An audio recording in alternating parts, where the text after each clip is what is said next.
ونصلي على رسوله الكريم اما بعد۔ آج ہم جس موضوع پر اور جس عنوان پر بات کریں گے وہ بہت اہم ہے اور ہم سب کی ضرورت بھی ہے۔ اللہ تعالیٰ کی نعمتیں ویسے تو بے شمار ہم پر ہر لمحہ، ہر آن، ہر لحظہ اللہ کی نعمتیں ہم پر بارش کی طرح برستی رہتی ہیں، بے شمار نعمتیں ہیں، لیکن اللہ تعالیٰ نے ایک نعمت کو نعمت عظمیٰ کہا ہے۔ آج ہم اسی نعمت کے بارے میں بات کریں گے جس نعمت کو اللہ تعالیٰ نے نعمت عظمیٰ کہا ہے، سب سے بڑی نعمت۔ نعمتیں تو بہت ہیں لیکن ساری نعمتوں میں سب سے بڑی نعمت وہ کیا ہے؟ وہ اللہ تعالیٰ فرماتے ہیں کہ نعمتوں میں سب سے بڑی نعمت اولاد ہے، سب سے بڑی نعمت ہے، نعمت عظمیٰ، عظیم ترین نعمت ہے اولاد۔ لیکن اس وقت عظیم ترین نعمت ہے جب اس کی صحیح تعلیم اور اس کی صحیح تربیت کا ہم خیال رکھیں۔ اسی لیے اللہ تعالیٰ نے اس کو نعمت عظمیٰ کہا، اور چونکہ نعمت بڑی ہے اس لیے اس نعمت کی ذمہ داری بھی بڑی ہے ہمارے اوپر۔ ہر انسان اس راستے سے گزرتا ہے، کبھی وہ بیٹے کی شکل میں ہوتا ہے تو کبھی وہ باپ کی شکل میں ہوتا ہے۔ تو جب وہ باپ کی شکل اختیار کر لیتا ہے تو جو اولاد اللہ تعالیٰ اس کو عطا فرماتے ہیں اس کی بڑی ذمہ داری ہوتی ہے اس کے اوپر کہ اس کی صحیح تعلیم کا، اس کی صحیح تربیت کا پورا خیال رکھے اور اس کو بچپن سے ہی دینی تعلیم سکھاتا رہے، بچپن سے ہی اس کو رسول اللہ کے بارے میں بتائے۔ آج ہمارے بچے اسلامی تعلیم سے اور رسول اللہ کی سیرت سے بالکل ناآشنا ہے۔ وجہ اس کی یہی ہے کہ ہم اپنے بچوں کو بالکل قرآن کریم کی تعلیم سے، احادیث مبارکہ سے، اللہ کے رسول کی زندگی سے بالکل ناآشنا رکھتے ہیں، اور ناآشنا اس لیے رہتے ہیں چونکہ ہم خود قرآن کریم کی تعلیم سے، احادیث سے، نبی پاک کی زندگی سے ہمیں خود وابستگی نہیں۔ تو ماں باپ کی بڑی ذمہ داری ہے کہ ہم بچوں کو صحیح تعلیم دیں، بچپن سے ان کو سکھائیں بیٹا سلام کرنا ہے، بچپن سے ان کو سکھائیں بیٹا نماز پڑھنی ہے، بچپن سے ان کو اللہ کا خوف پیدا کریں۔ اور جب بھی بچوں کو ہماری مائیں، خصوصاً ہماری مائیں بہنیں جو گھروں میں ہوتی ہیں اور بچوں کی پرورش کی چونکہ پوری ذمہ داری ماؤں کے سروں پر ہوتی ہے، تو ان کی بھی ذمہ داری بنتی ہے کہ بچوں کو بچپن سے ہی اللہ کا خوف ان کے دلوں میں پیدا کریں۔ جب بھی ان کو ڈرانا ہو تو اللہ ہی سے ڈرائیں کہ بیٹا اگر آپ ایسا کریں گے تو اللہ تعالیٰ سے آپ کو ڈرنا چاہیے، اللہ کا خوف پیدا کرے بچوں کے دلوں میں، اور یہ بچپن سے ہوگا چونکہ ماں اس بچے کے لیے سب سے پہلا مدرسہ ہے، سب سے پہلا مدرسہ ماں ہے۔ اور چونکہ ہماری مائیں آج کل ایسی ہیں، وہ حقیقت میں مائیں ہیں ہی نہیں۔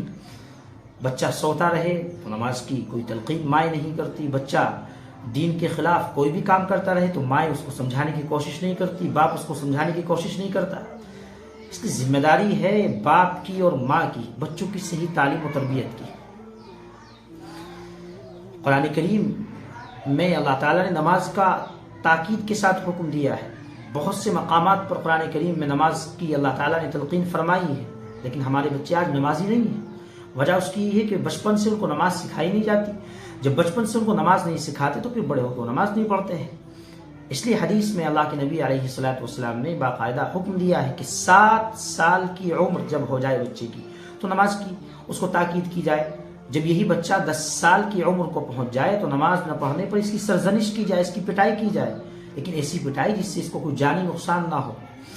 تو یہ اللہ کے نبی کا حکم ہے، جب 7 سال کی عمر سے آپ اس کو نماز کی تلقین کریں گے اور یہ 7 سال سے نماز شروع کرے گا اور 15 سال جب بلاغت تک پہنچے گا اور وہاں تک نماز ہی پڑھتا رہے گا، تو 15 سال کی عمر میں جب مکمل شریعت کی جانب سے اس پر نماز لاگو ہو جائے گی، فرض ہو جائے گی نماز، تو پھر چونکہ 7 سال سے 15 سال کا جو دورانیہ ہے، اس دورانیے میں اس نے نماز پڑھی ہے، تو یہ نماز پڑھنے کی وجہ سے پھر مستقلاً نماز کا عادی ہو جائے گا پڑھنے کا، اور پھر ساری زندگی نماز نہیں چھوڑے گا۔ ہمارے یہاں ہوتا یہ ہے کہ 7 سال کی عمر سے کیا 20 سال کی عمر ہو جاتی ہے، بچوں کو نماز کے لیے نہیں کہا جاتا ہے۔ 15 16 17 سال تک وہ بچے ہی رہتے ہیں، نماز ان پر فرض ہوتی نہیں ہے ہمارے اعتبار سے، شرعی اعتبار سے۔ تو نماز 7 سال کی عمر میں نماز کے پڑھنے کی تلقین کی جانی چاہیے، اللہ کے نبی نے فرمایا، تاکہ ان کو مکمل عادت ہو جائے 15 سال تک نماز پڑھنے کی۔ تو بہرے کیف تو ماں باپ کی بڑی ذمہ داری ہے کہ بچوں کو صحیح تربیت اور صحیح تعلیم دیں. اس لیے حدیث پاک میں اللہ کے نبی نے فرمایا کہ کوئی باپ اپنے بیٹے کو اس سے بہتر کوئی ہدیہ اور تحفہ پیش نہیں کر سکتا کہ اس کو اچھی تعلیم سے آشنا کرا دے، اس کو اچھی تعلیم سکھائے، اس کو قرآن سے آشنا کرائے، اس کو احادیث مبارکہ سے وابستہ کرے، اس کو اللہ کے نبی علیہ الصلوۃ والسلام کی زندگی سکھائے، پڑھائے. تو اس سے بہتر تحفہ، اچھی تعلیم و تربیت سے بہتر تحفہ اپنی اولاد کو کوئی باپ نہیں دے سکتا. سب سے بہتر تحفہ ہے. اور آج ہم سب تحفے دے دیتے ہیں اولادوں کو، بچوں کو، بچیوں کو، لیکن اچھی تعلیم اور اچھی تربیت نہ بچوں کو ملتی ہے اور نہ بچیوں کو ملتی ہے، جس کا خمیازہ بڑے پیمانے پر لوگ بھگت رہے ہیں. والدین نافرمانیوں کی شکل میں، ناقدری کی شکل میں آپ کے سامنے ہے زمانے میں کیا ہو رہا ہے. ہر گھر میں آپ جائیے، ماں باپ کی کیا ناقدری ہے، اللہ حفاظت فرمائے. ہر جگہ یہی ہے، ماں باپ کی ناقدری کی جاتی ہے، بچے سمجھتے نہیں ہیں ماں باپ کو. وجہ اس کی یہی ہے کہ اگر پہلے آپ نے ان کا حق نہ مارا ہوتا، ان کو صحیح تعلیم، صحیح تربیت، صحیح روشناس کرایا ہوتا شریعت اسلام سے، تو آج وہ آپ کی ناقدری نہ کرتے. وجہ اس کی یہی ہے کہ آپ نے پہلے ان کا حق مارا ہے. اس لیے آج جب آپ ان کی دست شفقت کے اور آپ ان کے سہارے کے حقدار ہیں اور وہ آپ کو سہارا دے، لیکن چونکہ آپ نے ان کا حق مارا ہے لہٰذا آج وہ آپ کا حق مار رہے ہیں. وہ آپ سے نہیں پوچھتے ہیں گھر میں آ کر ابو جان آپ کی کیسی طبیعت ہے، ابو آپ کیسے ہیں، ابو کے پاس بیٹھتے نہیں ہیں، اماں کے پاس بیٹھتے نہیں. کیوں؟ چونکہ آپ نے بھی تو پہلے ان کا حق مارا ہے. اگر آپ ان کو شریعت اسلام سے آشنا کراتے، قرآن سے آشنا کراتے، تو آج وہ آپ کو پوچھتے، چونکہ ان کو پتا ہوتا کہ میرا باپ میرے لیے کیا ہے، کیا اس کا مقام ہے میرے لیے، ماں کا مقام میرے نزدیک کیا ہے، وہ جانتا ہے اس کو.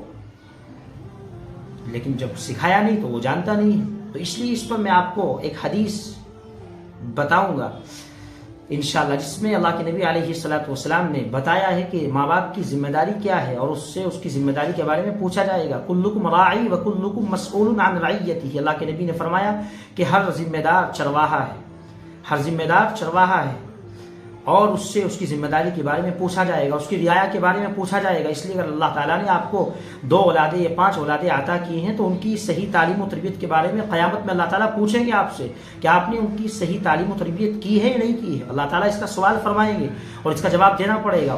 تو آپ باپ ہیں، آپ ماں ہیں، عزیزوں ان کی صحیح تربیت کا خیال رکھیں، ان کو صحیح تعلیم سے آشنا کرائیں، ان کو بتائیں اللہ کے نبی کے بارے میں، ان کو بتائیں اللہ تعالیٰ کی ذات کے بارے میں، ان کو بتائیں قرآن کے بارے میں، تاکہ وہ بچے آپ کے ساتھ بھی حق تلفی نہ کریں اور اللہ تعالیٰ کے ساتھ بھی حق تلفی نہ کریں، اور جس کا جو حق ہے وہ اس کو دیتے رہیں.